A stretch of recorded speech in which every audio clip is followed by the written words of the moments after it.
Passons aux choses sérieuses parce que je suis pressée. Open up, you OPN, bitch you won't be Hello YouTube, je reviens pour une nouvelle vidéo pour vous parler de mon procès que j'ai fait sur les médecins. J'ai porté plainte contre les médecins, je vous avais fait une première vidéo, je sais plus si je vous en ai fait une ou deux, je crois que je vous en ai fait qu'une. Et je viens justement vous expliquer la suite des événements puisque heureusement ça avance cette histoire. Heureusement pour moi, parce que sinon ce serait la galère. Donc en gros, j'ai porté plainte contre les médecins pour erreur médicale. J'en parle dans mes autres vidéos, je ne vais pas vous faire un topo de tout ce que j'ai fait. Alors, il y a eu beaucoup de boulot, il y a eu beaucoup de choses qui se sont passées depuis. La dernière fois que je vous ai fait une vidéo, donc j'avais vu mon avocate pour la première fois. Sans refaire un topo, mais juste expliquer, j'ai porté plainte contre les médecins puisque pendant des mois et des mois on m'a dit que j'avais rien et on n'a pas cherché plus loin, on n'a pas du tout pris au sérieux, on s'est plus moqué qu'autre chose en disant mademoiselle, à 23 ans vous pensez vraiment que vous avez un cancer, puisque j'avais quand même dit le mot cancer. À un moment donné je me posais quand même des questions, voilà, tout peut arriver on va dire, et on s'était plus moqué, on m'avait pas pris au sérieux, on ne m'avait pas cru. Donc à un moment donné j'ai essayé d'accélérer les choses et au bout d'un moment un médecin compétent juste après qu'on m'ait dit que j'avais rien, ça faisait la troisième fois qu'on me disait que j'avais rien en 9 mois, juste après, donc une semaine après, m'a dit que j'avais un cancer. Donc c'est quand même que ça devait se voir avant. Alors j'ai porté plainte, ça a été établi comme quoi il y a eu une faute médicale, 80% pour le radiologue et 20% pour la gynéco. Voilà. Alors moi je voulais pas porter plainte à la base, je me suis dit de toute façon ça donnera rien. J'étais dans les chimios, je me voyais pas porter plainte, j'avais pas vraiment on va dire que ça à penser. Et un matin je me suis levée, j'ai décidé d'aller porter plainte, voilà, sur un coup de speed, moi dans toute ma splendeur. Et à ce moment-là j'ai porté plainte contre la gynéco et en fait il s'est avéré que du coup j'ai porté plainte contre tous les autres radiologue, etc., etc. La personne à la gendarmerie avec qui j'ai porté plainte m'a dit il faut quand même absolument que tu continues. Elle m'a dit moi maintenant je peux plus rien faire. J'avais vu un médecin légiste, tout ça, il avait établi les risques, on avait vraiment marqué noir sur blanc qu'il y avait une faute médicale.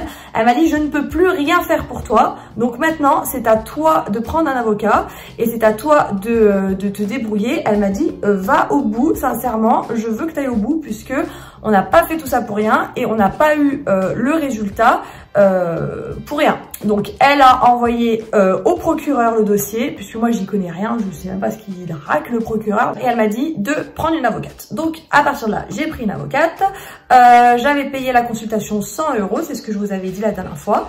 Donc on paye 100 € et ensuite les choses peuvent être établies. Donc voit si l'affaire peut l'intéresser, s'il y a des chances de gagner, si ça vaut le coup d'aller plus loin. Donc moi elle m'a tout de suite dit que d'après elle ça valait le coup, surtout que je pense quand même qu'elle a vachement qu'elle a un cœur quand même, parce qu'au final vu le prix par la suite, parce que je vais vous le dire puisque je l'ai revu, voilà, je vais vous dire les nouveautés. Et en tout cas elle m'a dit de faire un dossier à l'aide juridictionnelle, donc pour avoir une aide que ce soit à 10, 20, 30, 40, 50% entièrement, que les frais d'avocat soient payés. D'ailleurs si on a l'aide juridictionnelle on peut avoir les frais d'expertise aussi qui sont payés. Alors j'ai fait un dossier, ce dossier a pris à peu près 5 mois, bon il y avait le Covid mais ça a pris un petit moment. J'ai reçu en lettre recommandée que j'avais le droit à 25% d'aide juridictionnelle. Donc, ce qui est très peu, sachant qu'il ne calcule pas sur la somme totale, il calcule sur une somme qui n'est pas la somme totale. Je vais vous expliquer juste après. Je me suis dit 25%, c'est déjà pas mal, c'est déjà cool, mais après j'ai déchanté. Alors, du coup, je l'ai appelé, j'ai dit voilà, j'ai reçu l'aide juridictionnelle, qu'est-ce que je fais maintenant? J'ai pas de nouvelles, qu'est-ce que... Alors, eh ben, venez au cabinet, on va voir la suite des événements. Donc j'y suis allée, et là, du coup, bah, elle m'a annoncé le prix total qui est de plus de 4 000 €. L'aide juridictionnelle va me donner 250 € puisqu'il calcule sur une somme de 900 €. Je sais pas pourquoi, j'ai rien compris. Personnellement, c'est incompréhensible. Je sais pas ceux qui font des procès ou quoi que ce soit. Si vous comprenez quelque chose, tant mieux pour vous. Pourtant, j'y vais avec ma mère. Heureusement que ma mère était là parce que je crois que je ne serais pas allée plus loin. Je crois que j'aurais fini par... j'ai déchanté, arrêté parce que au final c'est désespérant, donc on finit par abandonner et du coup on va pas plus loin. Sauf que du coup maintenant que j'ai commencé, je vais finir. Alors la somme totale de 4 000 €, 250 € donnés par l'aide juridictionnelle, donc autant dire rien. C'est 4 000 mais je crois pas que ce soit 4 000 € en plus, hein, donc je vous arrondis les angles. J'ai commencé par donner un acompte, donc elle va pas me prendre tous les 4 000 € d'un coup évidemment, ce qui est compliqué pour moi. Je pense que c'est compliqué pour tout le monde aussi. Donc je commence à donner un acompte, je vais la revoir. À l'heure actuelle, ce qu'on a fait, c'est que elle allait envoyer une lettre au médecin concerné. Voilà, elle va commencer les procédures. Ce qu'il va falloir aussi, c'est réunir toutes les preuves de tout ce qui a été engrangé. Donc ça veut dire que là, je suis en train de réunir tout kinésithérapie, comme quoi je fais énormément de kiné pour mon bras, sachant que si j'avais été prise plus tôt, je n'aurais sûrement peut-être pas eu les ganglions d'atteint et je n'aurais pas eu de lymphodème, ou du moins de lymphodème à ce point, donc je n'aurais pas eu besoin de faire autant de séances de kiné. Les manchons que je paye moi-même, puisque ma mutuelle ne les rembourse pas, j'ai 30 € de la sécu je crois, donc que je dois changer tous les 2-3 mois, voilà. Donc vu que je les porte tout le temps, à peu près tous les 2 mois je le change. Donc les factures, tout le reste quoi, l'aspect psychologique. Donc là je vais sûrement voir un psychologue. Donc de toute façon, dans tous les cas j'avais envie d'aller en voir un. J'étais pas forcément prête au moment. Là, je pense que ça y est, je commence à être un petit peu plus prête à pouvoir parler, parce que ça prend quand même du temps, ça se fait pas comme ça. Donc, aller voir le psychologue, voilà. Et puis, à un moment donné, je vais avoir un expert qui va m'expertiser sur les dommages et qui va m'expertiser dans ma tête. Voilà. Donc là, il va pas être déçu, le pauvre monsieur. Dans ma tête, c'est la ramasse complète, c'est n'importe quoi. Voilà. Donc, il ne va pas être déçu de ce côté-là. Mais bon, il faut quand même y aller. Alors là, on est plus dans les dossiers sont faits, les papiers sont faits. Maintenant, on est plus dans voilà, réunir les preuves, etc.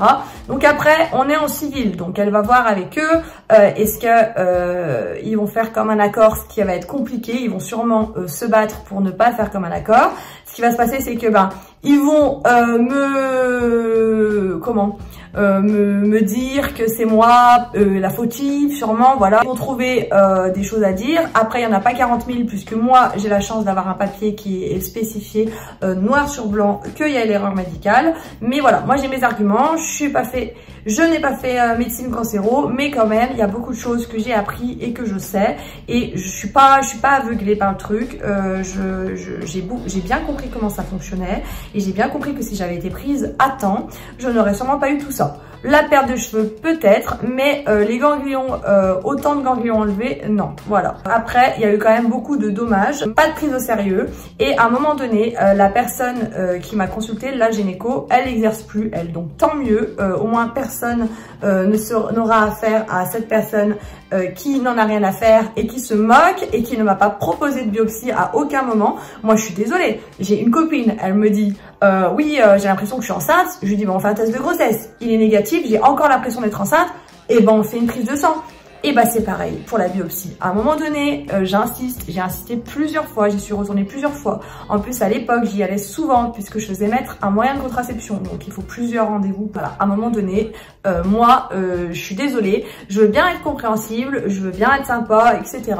Mais je pense qu'elle n'a pas fait son boulot correctement. Donc, elle n'exerce plus. C'est une très bonne chose. Après, l'erreur est humaine. Je conçois tout à fait qu'elle ait pu faire une erreur de diagnostic, mais dans ce cas-là, la personne en face, quand elle s'inquiète et qu'elle arrête pas de retourner, on fait plus. Voilà. Et les radiologues, pareil, n'en avaient rien à taper. Il y avait rien, il y a rien. Voilà. Alors que je suis allée voir le radiologue une semaine après qu'on m'ait dit il y a rien. Il n'a pas dit la même chose et il l'a vu à l'œil. Il n'a pas eu besoin de poser la machine sur mon sein, qu'il l'a vu à l'œil. J'étais les bras en l'air dans une salle en attendant une biopsie. Je savais même pas ce que c'était. D'ailleurs, c'est pas le meilleur truc à faire. Et le gars a quand même vu mon sein et m'a dit tout de suite que c'était pas du tout bon. On ne dit pas ça à quelqu'un quand on a un doute. Je suis désolée. Alors, je sais pas, peut-être tout le monde n'a pas fait la formation au même endroit. Je n'en ai aucune idée. Mais bon, quand même, ça, c'est quand même abusé. Voilà, je sais pas ce qu'ils ont tous eu à vouloir me dire que j'allais très bien. Voilà, non, je n'allais pas bien. Et à un moment donné, je savais que ça allait pas.